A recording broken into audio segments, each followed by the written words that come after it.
Welcome to the program Power to Unite with Elvira. Andito pa rin po tayo sa Cebu City kung saan ginaganap ang 51st International Eucharistic Congress at napapanood ninyo, nababasa nyo sa dyaryo na napakarami po nag-attend at isa pong pinaka-highlight ay yung magagaling na speaker.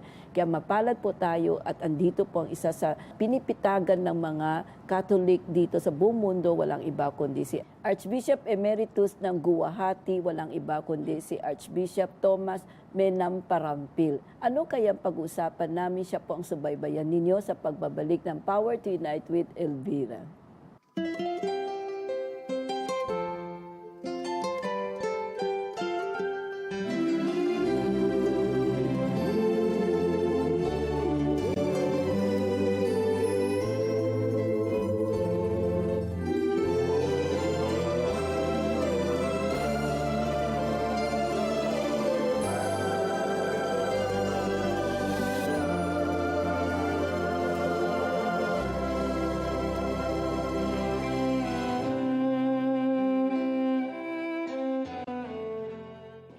Through the Eucharist, Jesus seeks to draw the whole of humanity to himself.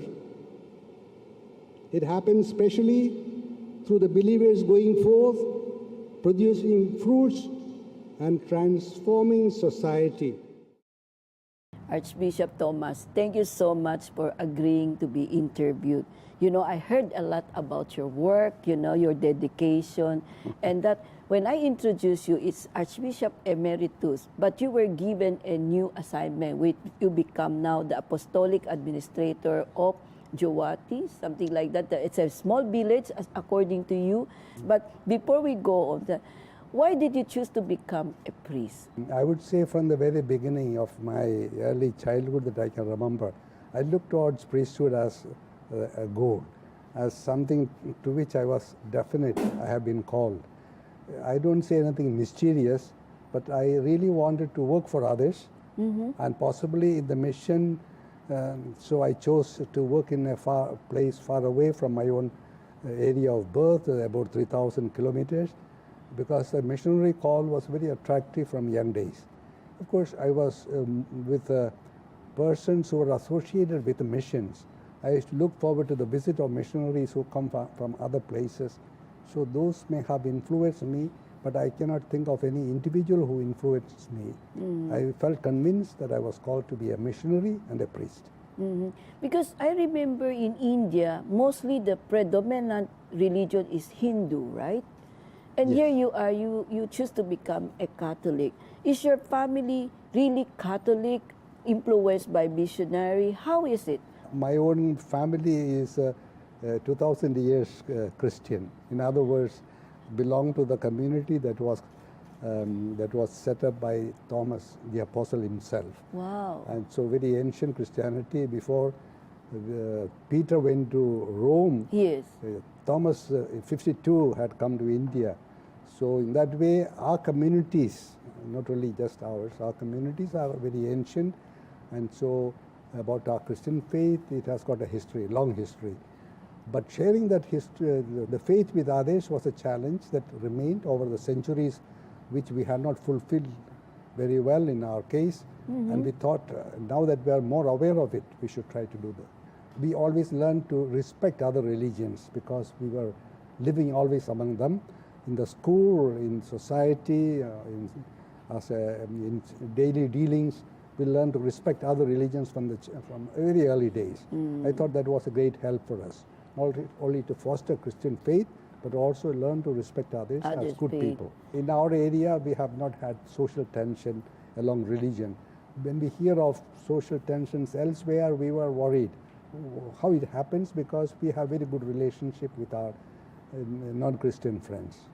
So when you choose to become a priest, how is the reaction of your parents? Of course, as Christians, they are very happy, but as parents, they were a bit sad that I should be opting to go very far. They said, why didn't you stay here and become a priest in this diocese or in the neighborhood? Yes. But I was very keen I should go far as a missionary, because about that also, it was clear to me from the beginning. I want to be a missionary and I want to be quite far, because I just thought those who are far away, the north of India, northeast of India, poorer or they need help more. So about that also I was very keen. They were a bit sad that I was going far.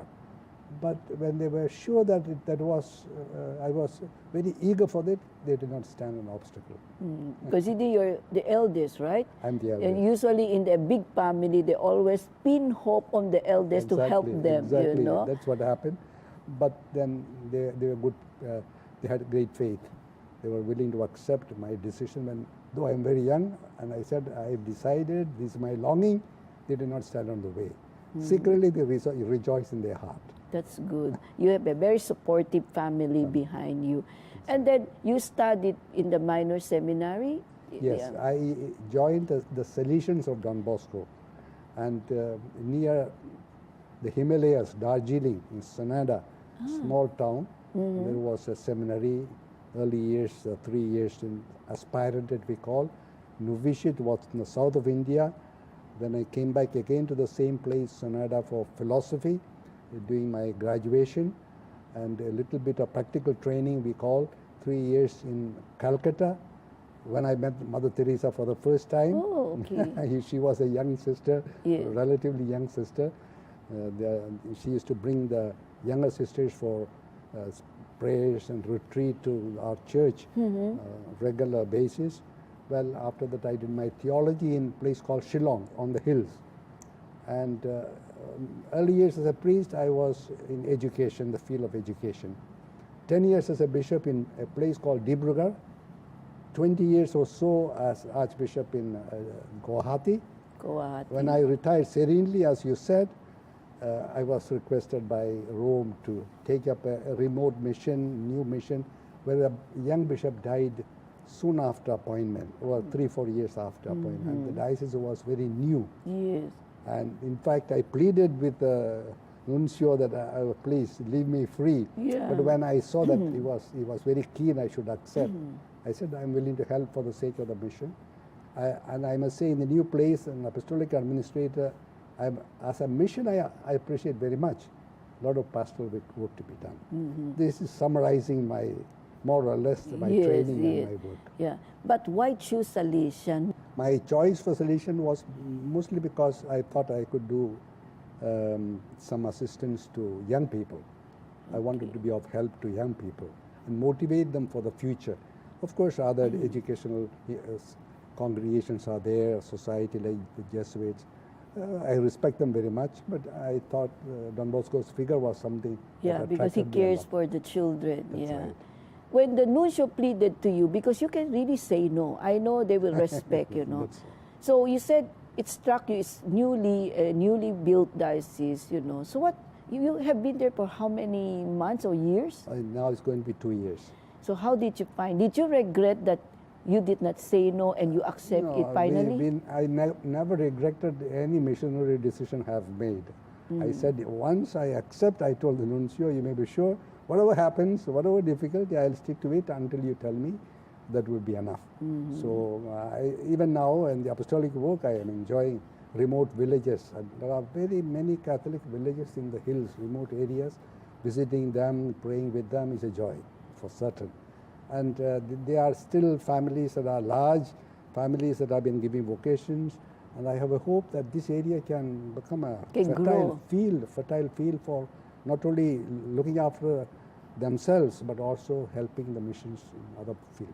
Already one sister I met in Mongolia. I went to give a program in Mongolia on missionary formation. Yes. And there was a young sister from these communities. So similarly, another sister is in Tunisia, gone out to help. And someone else, I think in Ethiopia, means very young churches are already giving out vocations for the rest of the world. Imagine, that must be a big challenge for all you, because these are all different characters, different tradition, different culture, how you will mold them. That must be something. So it has been very encouraging to know that young people are coming forth, joining different congregations, and are being good missionaries elsewhere. They seem to be very well accepted as well. So mostly you deal with the sister, not the... No.